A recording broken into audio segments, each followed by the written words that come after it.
Ecco, diamo il benvenuto qui a Radio Gamma 5 a nostro amico filosofo Lamberto, che è un giovane che ha pubblicato anche dei testi di filosofia importanti, e oggi vorremmo parlare, proprio fare un ragionamento. Stiamo parlando di Lamberto Zanetti, e vogliamo fare un ragionamento proprio sulla scienza, no? Sul metodo scientifico, no? Il vero metodo scientifico. Ecco, a questo proposito, Lamberto, cosa ci dici? Sì, intanto buonasera Moreno. Sì, allora diciamo che negli ultimi anni in particolare abbiamo vissuto, diciamo, delle situazioni, come dire, un po' paradossali, no?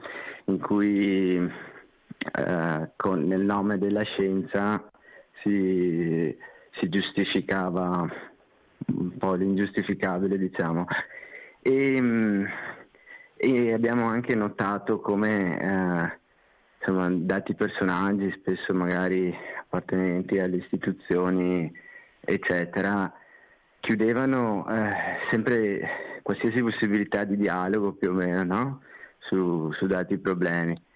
E secondo me abbiamo vissuto un po' l'apice di quello che potremmo chiamare lo scientismo, che però non è che insomma è nato ieri. Io dal mio piccolo insomma ho provato a Ecco, indagare. scusami Lamberto, Sì, scusami, dovremmo sì, però dare delle spiegazioni sui termini, perché sono termini sì, tecnici, filosofici, certo. che devono essere comunque decifrati, almeno anche una definizione veloce, insomma. Cosa si Sì. intende per scientismo? Ecco, sì, allora diciamo che mentre dalla rivoluzione scientifica nel 600, quindi all'epoca di Galileo, si intendeva la scienza come un metodo per il quale insomma, le teorie erano sottoposte a esperimento e quindi anche a prova empirica, e poi se queste prove empiriche trovavano una legge che era sempre valida, si riteneva di aver trovato insomma, una legge di natura. Quindi questo era, sì, in estrema sintesi, il primo, una definizione insomma, della scienza, ecco. Ma con scientismo si intende come una specie di estremizzazione del concetto di scienza, quasi che diventa una sorta di culto. E in questo senso il movimento che più si rifà insomma, a questo concetto è quello chiamato positivismo, che ha avuto due momenti importanti nell'Ottocento, positivismo appunto, e nel Novecento chiamato neopositivismo. E il positivismo, ad esempio, nell'Ottocento, che aveva uno dei suoi più importanti esponenti in Auguste Comte, teorizzava in pratica che la scienza era l'approdo massimo del sapere umano. Era anche un approccio, diciamo, entusiasta della società che si stava formando, cioè della nuova società industriale, della società di massa. E infatti Comte praticamente diceva che l'uomo era passato da uno stadio teologico, poi ad uno stadio metafisico e poi ad uno stadio positivo, che era quello appunto in cui c'era lui nell'Ottocento, dove si sviluppavano la scienza e l'industria. E questo aveva una connotazione migliore rispetto ai momenti precedenti nella visione di Comte. E in questo stadio, in pratica, addirittura Comte arrivava a dire che la scienza doveva essere il nuovo culto, come una nuova religione, che gli scienziati erano i nuovi sacerdoti del sapere, i laboratori scientifici i nuovi templi, insomma, no? E in pratica Comte svaluta gli altri momenti del sapere come quelli insomma tradizionali precedenti, perché non avevano prove sperimentali valide, no? E innalza il sapere della scienza come, diciamo, quello massimo. E ecco, qui ad esempio secondo me si può vedere come si creano i presupposti per vedere quella situazione che spesso si ha nel contemporaneo, e in particolare che abbiamo vissuto da vicino, per la quale certe persone che, appunto, non parlo di scienziati che hanno, diciamo, liberi, che hanno una certa apertura mentale, sì, ne abbiamo presente di questi, ma mi riferisco insomma proprio a delle persone che seguono i dogmi della scienza, no? Sì, della presunta spesso. E si vede, no, da questo atteggiamento positivista come c'è una chiusura verso quei saperi che non sono reputati scientifici, che comporterà molti problemi perché ovviamente la scienza, soprattutto le scienze naturali, indagano certi aspetti del sapere, però cioè, ad esempio non ci dicono nulla rispetto a diciamo, i principi che possono regolare la vita, la società. Tra l'altro Comte cioè, lui diceva che anche in sociologia, è considerato un po' tra i fondatori della sociologia, bisognava applicare metodi scientifici nello studio della società e non soltanto, ma anche applicarli, cioè quindi per far sì che la società andasse sempre più verso uno stadio positivo. Che anche questo, insomma, ci può far tornare in mente discorsi contemporanei, insomma, di chi programmava quarte rivoluzioni industriali, eccetera. Quindi sì, l'aspetto proprio di programmazione della società secondo i dettami scientifici o, diciamo, scientisti, ecco. Quindi noi, scusami Lamberto, noi siamo di fronte a una scienza che, con il discorso tu che dici del scientismo, cioè di questa, diciamo così, involuzione, se vuoi, perché alla fine questa una scienza che non si confronta col dato esperienziale, con una critica, come ti direbbe Popper o altri pensatori, che ne so, Severino o altra gente, è una scienza, è un'ipotesi scientifica che non regge, che ha paura, e se diventa arrogante, se diventa autoritaria, diventa una forma di dogma, di superstizione pericolosa per la società. Sì, sì, però è un momento che è, diciamo, anche proprio legato, io credo, sì, rifacendomi insomma ad altre analisi, proprio alla struttura della società, quantomeno finché sì, per come l'abbiamo vissuta finora. Cioè, intanto questo momento, diciamo, di distanziamento tra il dato empirico e diciamo che cos'è il dato empirico? Sarebbe sì, il dato oggettivo, no? Cioè quando si fa un'ipotesi scientifica, si dice, si ipotizza un determinato comportamento della realtà, però questo deve essere comunque sperimentato oggettivamente nella realtà, perché sennò potrebbe essere qualcosa che abbiamo dentro nella nostra testa e basta.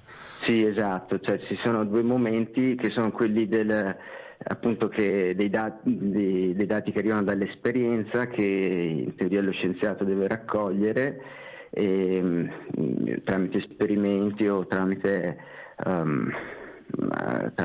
diciamo, raccolta di campioni, eccetera, e poi c'è l'elaborazione teorica che cerca di dare una spiegazione ai fenomeni. Però diciamo che nel secondo momento del positivismo, il cosiddetto neopositivismo, detto anche Circolo di Vienna, perché si è sviluppato soprattutto a Vienna inizio Novecento, si è arrivati, diciamo, a un momento in cui si è ritenuto che l'interpretazione dei dati empirici era molto soggetta all'interpretazione ed era difficile avere dati oggettivi, e quindi si è cercato di elaborare delle strutture, diciamo, Delle di teorie. controllo. Delle teorie. Sì, sì, ma anche degli strumenti di controllo, diciamo, più affidabili. Cioè, loro intendevano una sorta di comunità di scienziati che doveva, tramite l'utilizzo della logica e della matematica, valutare quali dati fossero veri. Però c'è un momento importante nel quale, diciamo, si crea come una sorta di distanziamento, nel senso che prende sempre più spazio l'elaborazione teorica, che è un momento, perché questa è decisa da una comunità di scienziati, però questa comunità di scienziati, cioè questo lo vediamo anche in molti aspetti odierni, cioè non è che è facile che sia sempre così neutrale, obiettiva e neutrale come si pretende, perché ad esempio c'è tutto il discorso, no, del presunto riscaldamento globale, nel quale loro, diciamo, la propaganda ufficiale dice il 97% degli scienziati dice così, e quindi c'è una maggioranza schiacciante, sarà per forza così, dicono, no? Però in realtà bisogna anche andare a vedere cosa dicono, perché magari quelli dissenzienti sono spesso persone che vanno contro anche contro il sistema, in un certo senso. Interessi economici, o, anche accademici, o ideologici. Sì, e quindi loro devono affrontare, diciamo, grandi ostacoli, mentre gli altri, i quali poi bisogna vedere i loro convincimenti specifici spesso. Forse noi dovremmo dire però cosa ha detto Popper del Circolo di Vienna, cosa ha detto Karl Popper in questo senso, no? Cosa lui presupponeva. Sì, Karl Popper, diciamo che la sua teoria è anche un po' alla base del sistema di peer review che si utilizza oggi, cioè quello che sarebbe più affidabile, nel senso che quando, diciamo, si espone una teoria deve essere sottoposta ad altri scienziati che provano a falsificarla anche con dati opposti, e quindi se la teoria resiste è ancora valida, altrimenti cade. Però sì, il sistema di Popper è importante, però non esaurisce tutto, perché comunque, secondo me, perché comunque ad esempio dipende da chi controlla ad esempio le riviste, no? Perché anche di recente è venuto fuori che 4-5 anni fa riviste molto importanti come il British Medical Journal, come si chiama, Nature, avevano fatto ricerche fasulle su, ad esempio, l'efficacia dei prodotti. Sì, ma sicuramente eccetera. Questo, ma il ragionamento però di fondo è che noi siamo di fronte a una scienza che in questo momento è succube di poteri economici e di poteri politici, quindi non è più una scienza libera. Noi lo vediamo anche ad esempio col discorso dell'ordine dei medici, no?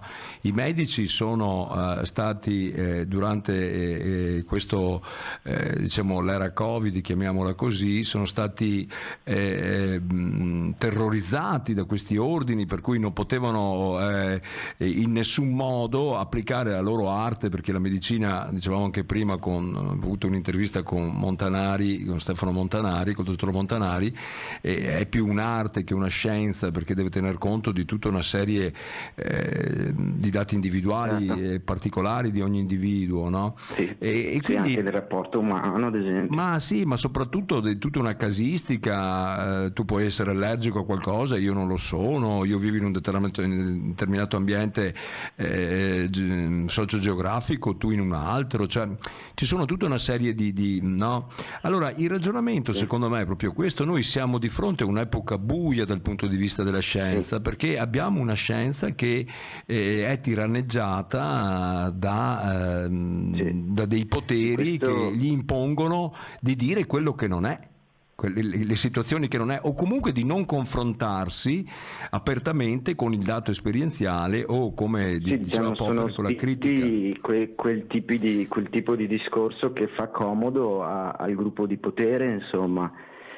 Però sì, io volevo anche esprimere brevemente anche un altro concetto a cui accennavo prima, cioè il problema dell'indirizzo del positivismo, dello scientismo, è che con questa assolutizzazione della scienza e poi una sua, diciamo, deviazione, tende a ignorare, cioè, tutti gli altri aspetti del sapere, della tradizione, che però sono fondamentali per la società. Infatti, insomma, siamo arrivati dove siamo arrivati per certi aspetti, perché ad esempio, cioè, la scienza di solito si muove legittimamente su un piano specialistico, su un sapere particolare, cioè lo scienziato fa gli esperimenti su quel campo, muove le teorie, però non considera altri aspetti, cioè la società nella sua complessità, nel tutto. E ad esempio nei positivisti è deriso come inferiore, cioè tutto il sapere metafisico, spirituale. Anche qui siamo di fronte al ridicolo, perché ad esempio la fisica quantistica sembra che sia arrivata a un impasse, a un punto di blocco, no? di crisi, perché siamo arrivati a un punto per cui certi aspetti non li capiamo più, per cui non si capisce più esattamente come si muove la natura, non siamo usciti da quella che era la meccanica quantistica. Lascia molti paradossi. Certo, questo è il ragionamento, secondo me. Sì, anche se è interessante il ragionamento che fa anche Fagin, che integra, diciamo, la fisica quantistica con una visione spirituale, nella quale, insomma, sì, ad esempio c'è anche il fatto del sapere specialistico, che poi è alla base anche delle applicazioni della grande potenza, diciamo così, di certe applicazioni tecnologiche, della tecnica, e che viene, sappiamo, no, è sempre più spinta, però ignorando l'aspetto, diciamo, dell'interconnessione delle cose nella realtà, cioè si arriva a dei problemi di non poco conto, perché creare degli strumenti potenti in un ambito fortemente specialistico fa sì che diciamo, ci sia una potenza lì specifica, però si ignorano tutti gli altri aspetti che possono agire nella realtà, che sono moltissimi, no? E quindi si crea l'aspetto di prevedibilità che guida, diciamo, la tecnica, perché sì, questo era evidente ad esempio nella bomba atomica, no? Dove si è costruito uno strumento potente, cioè anche quando Fermi e Oppenheimer e gli altri facevano gli esperimenti in America, loro non è che sapevano di preciso cosa poteva succedere anche peggio di quello che c'era, no? Perché la realtà è un tutto, cioè tutte le cose sono interconnesse, quindi se tu agisci potentemente su aspetti specifici e quindi c'è la volontà di controllo su questi aspetti specifici, però in realtà non puoi controllare tutto, e quindi è anche una società, la nostra, dove c'è un coefficiente alto di imprevedibilità, che l'abbiamo visto anche, insomma, di recente, direi, non so. Sì, ecco, il ragionamento secondo me è proprio questo, cioè questa scienza non è più scienza. Noi siamo di fronte a dei paradigmi di scienza imposti dall'alto che non si confrontano con la realtà. Noi li abbiamo visti durante questa epoca in cui è stata usata una violenza inaudita, no? Però noi abbiamo sempre visto nella storia, ci viene in mente Bruno, ma ci viene in mente anche Galileo e altri, che alla fine poi comunque questi dogmi, queste forme di fanatismo cadono, insomma, non stanno in piedi, perché comunque noi dobbiamo confrontarci, perché noi poi continuano a dire tutto questo sapere, ma a quanto sembra noi conosciamo pochissimo dei dati dell'universo, cioè dicono che noi conosciamo il 4 o il 5%. 4-5% della materia e dell'energia dell'universo, quindi questa scienza o questa tecnica che è estremamente, diciamo così, anche tutti questi mezzi tecnologici, noi sappiamo che il libro ad esempio ha 5.000 anni di storia, ma tutti gli strumenti tecnologici basta che prendano un po' di freddo, di intemperie, di sole, eccetera. Sì, abbiamo visto come un blackout. Non funzionano, esatto. E quindi questo nuovo modello tipo Frankenstein, secondo me, è destinato a cadere. Noi dobbiamo capire questo. Loro sono estremamente aggressivi, non accettano nessun tipo di critica, mentre i maestri del pensiero, dell'analisi proprio del metodo scientifico, come dicevamo ad esempio Popper, ci dicono no, una teoria scientifica deve, cioè Einstein per primo, dicevo anche prima con Montanari, lui per tutta la sua vita ha tentato di mettere in crisi la sua teoria, diciamo la teoria della relatività, no? E ha detto che cioè, abbraccia in un certo modo, ma non si sa fino a quando, fino a come. Questo è secondo me un atteggiamento serio, un atteggiamento scientifico che dobbiamo adottare e che è la base di tutto poi. Sì, no, riguardo adesso quello che hai detto, volevo dire che sì, concordo, nel senso che cioè, anch'io penso che coloro che vogliono proprio cambiare l'uomo, no? Come queste teorie, ad esempio transumaniste, e poi che vogliono disegnare la città, la società in una maniera loro che poi insomma non sembra molto bella, insomma, a vedersi.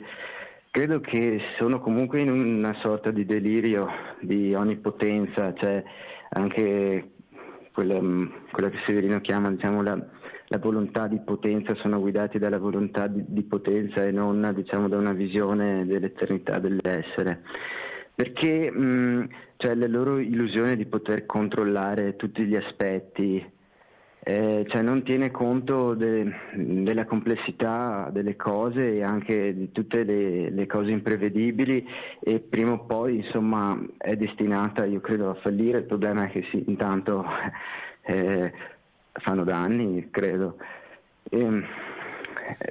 Ma sicuramente, scusami, sicuramente fanno danni, ma qui abbiamo capito che sicuramente resteranno molte persone sul terreno, come si dice, no, in una battaglia, però la nostra visione della storia, di quello che potrebbe essere il futuro, deve restare salda, no? Noi non possiamo perderci in paure, eccetera, perché inevitabilmente questa gente è destinata a perdere, perché tu non puoi pensare, ma anche Heidegger lo diceva stesso, noi dobbiamo cambiare il nostro linguaggio, noi dobbiamo cambiare il nostro linguaggio, cioè noi abbiamo, ormai il nostro linguaggio ci ha portato a una strada chiusa, insomma, cioè il nostro linguaggio sapienziale dobbiamo cambiarlo, dobbiamo trovare una lingua nuova, individuare la poesia. Certo. E anche nuovi... Severino, cosa ci dice Severino a proposito di questa critica della scienza? Cosa dice?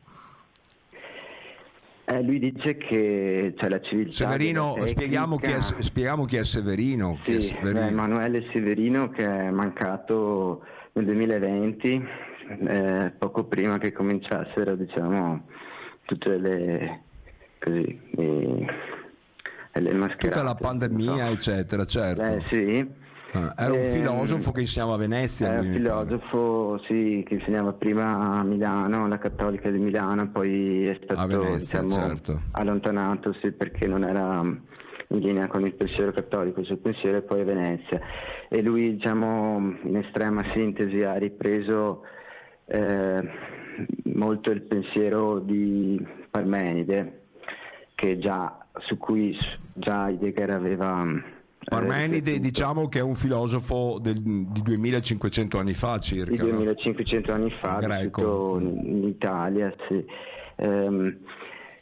In pratica, secondo Severino, nella civiltà occidentale è andato costituendosi sempre di più un pensiero nichilista, che poi è venuto fuori soprattutto nell'epoca contemporanea, e questo pensiero Nichilista vuol dire che distrugge, un pensiero che distrugge, no? Un sì, pensiero che non un ha... pensiero che distrugge, sì, un pensiero che ritiene che esista il nulla, mentre diciamo uno dei punti centrali del pensiero di Severino è che ogni cosa fa parte dell'essere, diciamo, ecco. Cioè lui dice, il E, pensiero nichilista dice che alla fine non ha senso un cacchio, cioè è tutto quasi, sì. sembra quasi inutile, no? Sì, perché tanto poi le cose si trasformano in nulla, no? Passano dall'essere al nulla o viceversa. Certo.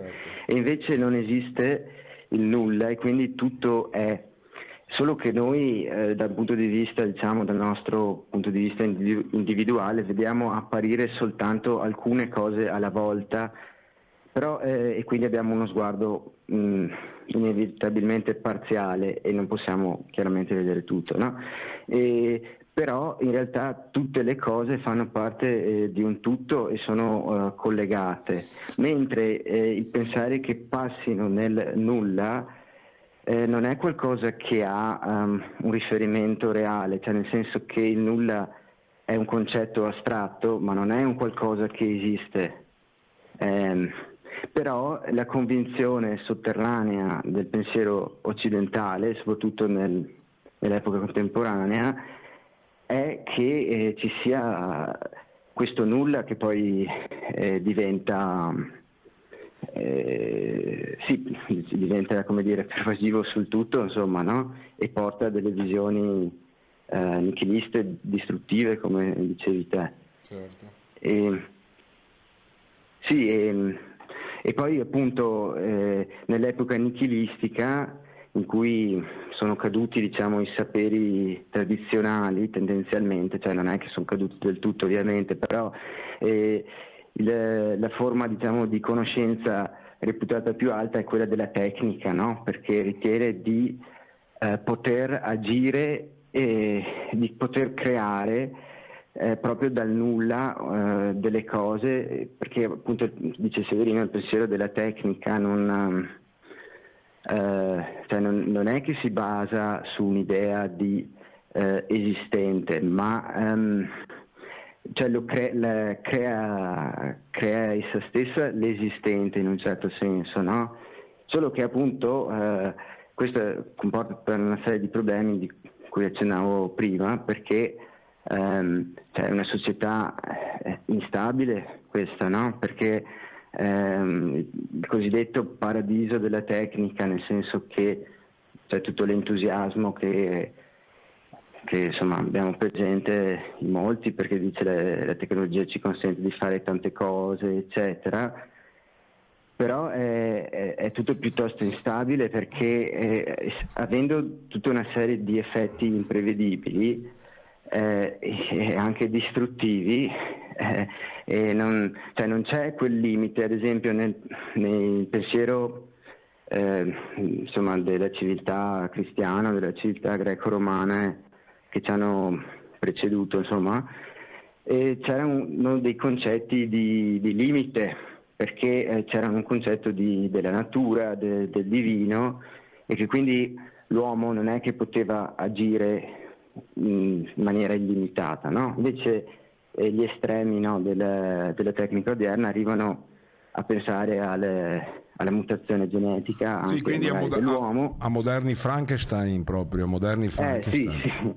sì, diciamo. Ecco, loro c'è questa esaltazione che poi alla fine non trova riscontro nella realtà, perché continuiamo a essere piccoli e molto vulnerabili e parecchio cattivi, no? Anche parecchio ignoranti. Sì, Ecco. Questo noi dovremmo sì, tener conto anziché abbracciare una rispetto alla perfezione della natura.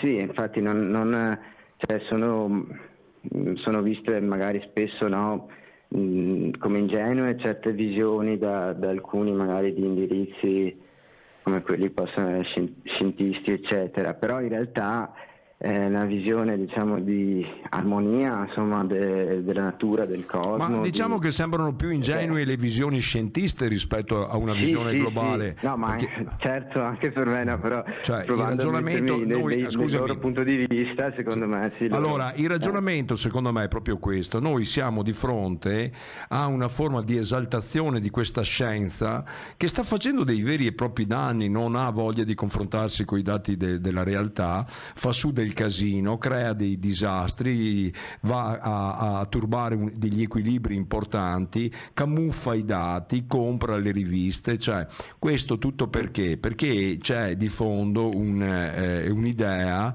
che sembra un'idea completamente bislacca, no? Fuori dalla realtà, no? Cioè questa idea di volersi sostituire a Dio, e credo sia tipico, sì, credo sia di cui parla Harari.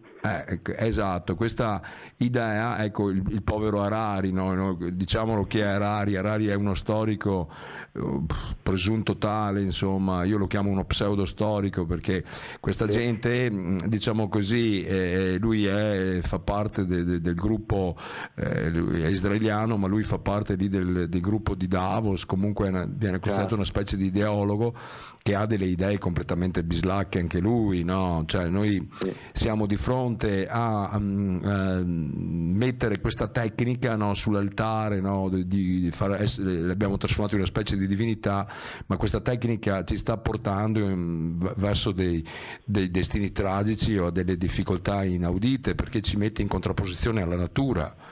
Ci mette completamente in contrapposizione alla natura, cioè questa tecnica noi abbiamo visto dall'avvento diciamo negli ultimi anni, dall'avvento della plastica in poi, noi abbiamo visto, e dell'utilizzo degli idrocarburi, abbiamo visto tutta una serie di danni, abbiamo velocizzato il mondo, sì, ma per fare cosa? Cosa ci è servito velocizzare il mondo? Perché poi appunto, cioè, la tecnica è un mezzo. È un mezzo che ovviamente in certi che ci ha intrappolati. Sì, no, dico che dipende poi, perché ovviamente comprende tante cose, cioè, un mezzo che può anche essere utile, però non è lo scopo che, cioè, ad esempio, non so, noi dovremmo condurre una vita, seguendo, che so io, la felicità, l'armonia. Appunto, ma era la stessa cosa che succedeva agli indiani, ai nativi americani, che avevano un rapporto da millenni in quel territorio, da decine di migliaia di anni in quel territorio, e avevano un rapporto armonico con la natura. Sono arrivati i coloni inglesi, e cosa hanno fatto? Sempre in funzione di questo sfruttamento di ogni risorsa, hanno tagliato tutti gli alberi, hanno avvelenato le acque col mercurio per cercare l'oro, hanno ammazzato tutti i bisonti, hanno avvelenato gli stessi nativi, che all'inizio li aiutavano, perché i coloni morivano di stenti all'inizio, venivano aiutati dagli indiani stessi, no? Perché si facevano delle case, ad esempio, dei ripari che non erano assolutamente congrui a quel sistema. Quindi noi siamo veramente di fronte a un oscurantismo in questo momento, che è determinato ad esempio dal potere delle case farmaceutiche, dal potere dei gruppi finanziari, no?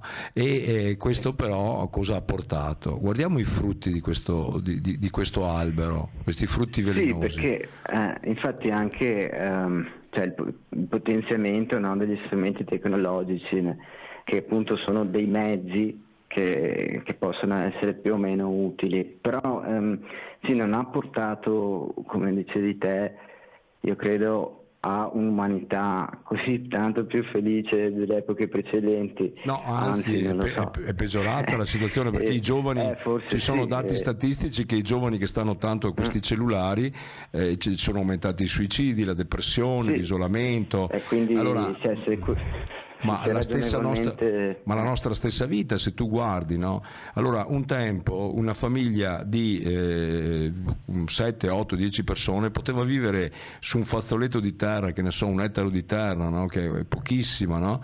E aveva tutto, aveva legname, aveva tutto quello che era possibile immaginare. E adesso invece si trova che ha dei grossi problemi, cioè non ha più nulla. Quindi, e questo secondo me è il ragionamento che va portato.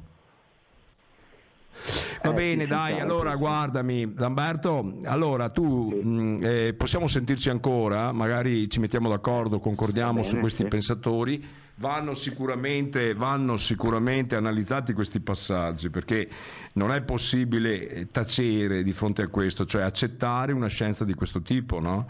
Noi non possiamo accettare un metodo No. scientifico che non sta che non sta né in cielo né in terra. Cioè E poi anche io, sì, per concludere, credo che vada integrato con le altre forme di sapere, nel senso che appunto questa sua assolutizzazione, isolamento non le ha fatto bene probabilmente, perché sì, proprio. si spiega alcune cose della realtà, non tutte. Ma no, ma non spiega niente, cioè fa un discorso quantitativo, No, fa un discorso, cioè voglio dirti, tu mi sì, puoi che è puoi utile dire che per il certe robot, cose, ma sì, tu mi puoi dire che il robot è bello, che è funzionale, ma no, non ha niente a che vedere, non ha nulla a che vedere con il corpo umano, con la bellezza del corpo umano, è un mostro, certo. è un Frankenstein, capito? Quindi voglio dirti, ma che roba è? Cioè vogliono continuare questa cosa e quindi voglio dirti, a breve gli cadrà il tetto in testa, insomma, sono convinto. Sì. Cioè, non è che... Va bene, ti ringraziamo il nostro amico filosofo e ci sentiamo la settimana prossima. Va bene? Grazie Moreno. Grazie Ok. a te Lamberto, buona serata. Ciao. Ciao, ciao, ciao. Grazie.